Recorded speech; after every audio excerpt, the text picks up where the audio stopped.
నమస్కారం, నేను డాక్టర్ శక్తి నరసింహ, శ్రీశక్తి హాస్పిటల్, రాజమండ్రి. ఈరోజు డయాబెటీస్ స్కామ్స్ గురించి తెలుసుకుందాం. అపోహ, చాలామందికి అపోహలు ఉంటాయి. షుగర్ పేషెంట్స్ అయి తినచ్చు, ఈ తినకూడదు అని చాలామంది చెప్తూ ఉంటారు.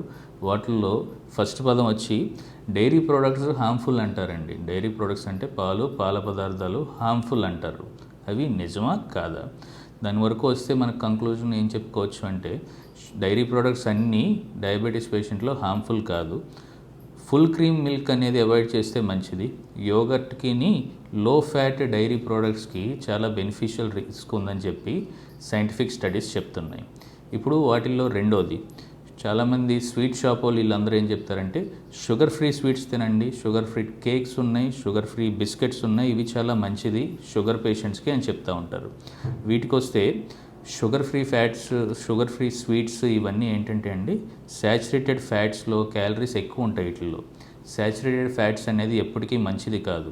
అట్లాగని షుగర్ ఫ్రీవి పూర్తిగా అవాయిడ్ చేయొచ్చు అంటే పర్లేదు, మోడరేషన్, లో క్వాంటిటీలో తీసుకుంటే నష్టం లేదు.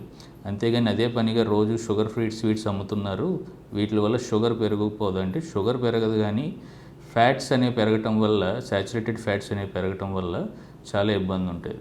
అట్లాగే షుగర్ ఫ్రీ అనే దాంట్లో స్వీట్నర్స్ యాడ్ చేస్తారు. స్వీట్నర్స్ వల్ల ఏమవుతుందంటే లాక్సేటివ్ ఎఫెక్ట్ వచ్చి ఇబ్బంది పడతారు. సో దీనికి కంక్లూడ్ ఎట్లా చేస్తామంటే, వీలైనంత వరకు అవాయిడ్ చేస్తేనే మంచిది షుగర్ ఫ్రీ స్వీట్స్. ఎందుకంటే శాచురేటెడ్ ఫ్యాట్స్ మంచిది కాదు కాబట్టి. అప్పుడప్పుడు ఏదన్నా కావాలంటే అకేషనల్గా స్మాల్ క్వాంటిటీస్లో తీసుకుంటే ఏ నష్టం ఉండదు.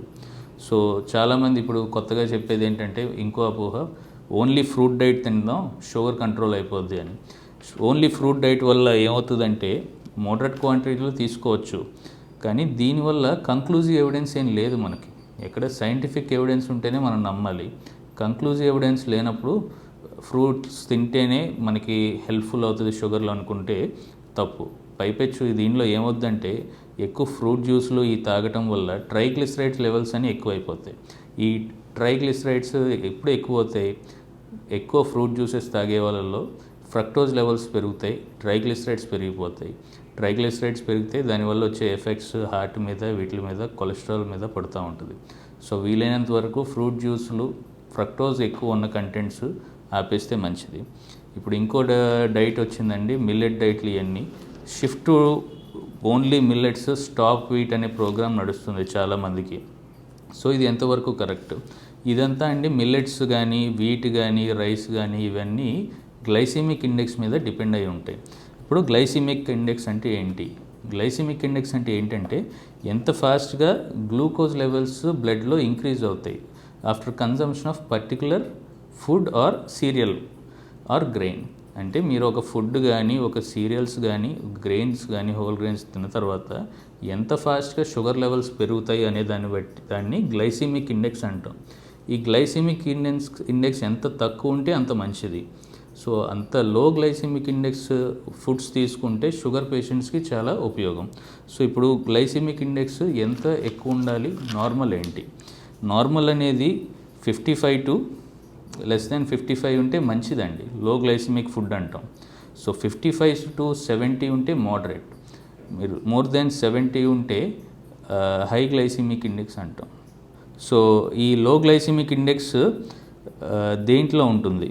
ఈ లో గ్లైసిమిక్ ఇండెక్స్ అంటే వేరు వేరు పదార్థాలకి మనం గ్లైసిమిక్ ఇండెక్స్ ఎట్లా చూస్తాం. మనం తీసుకుంటే బాజ్రా, పర్ల్స్ మిల్లెట్ అంటాం, దీనికి 54 దాకా ఉంటుంది. రాగి 55 ఉంటుంది, జోవార్ 62, హోల్ వీట్ 45.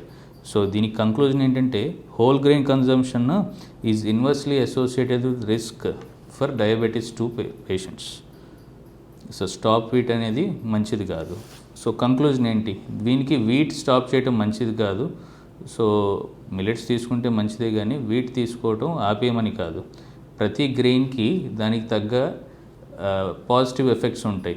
దాన్ని చూసుకొని మనకి ఈ గ్రెయిన్లో అంటే వీట్లో ఇది ఉంది, లేకపోతే జోవార్లో ఇది ఉంది, దాన్ని పట్టుకొని దాని బెనిఫిషియల్ ఎఫెక్ట్స్ తీసుకోవటమే కానీ ఇది బ్యాడ్ అని చెప్పడం కాదు. వీట్ ఆపేయమని చెప్పడం తప్పు. So we will reverse your diabetes అని చాలామంది చెప్తున్నారు. సో ఇది పెద్ద అపోహ, స్కామ్ ఇది. సో ఎప్పుడు రివర్స్ అనే పదం వాడతాం. రివర్స్ అనే పదం ఎప్పుడు వాడతాం అంటే అసలు షుగర్ ట్యాబ్లెట్లు తీసుకోవాల్సిన, షుగర్ తగ్గించే ట్యాబ్లెట్స్ తీసుకోవాల్సిన అవసరం లేకుండా, మానిటరింగ్ కూడా అవసరం లేకుండా ఉంటే రివర్స్ అయ్యింది డయాబెటీస్ అని చెప్తాం. సో దీనికి మెడికల్ లాంగ్వేజ్లో వాడే పదం రెమిషన్. రెమిషన్ అనేది ఎప్పుడు వాడతామంటే HbA1c లెవెల్స్ అనేవి 6.5% కన్నా తక్కువ ఉండి at least 3 months after cessation of glucose lowering therapy. అంటే గ్లూకోజ్ లోవరింగ్ థెరపీ ఆపేసిన తర్వాత మనకి HbA1c లెవెల్స్ 6.5% కన్నా తక్కువ 3 months ఉంటాయి, 3 times ఉంటాయి, అప్పుడు మీకు రెమిషన్ వచ్చింది అంటాం.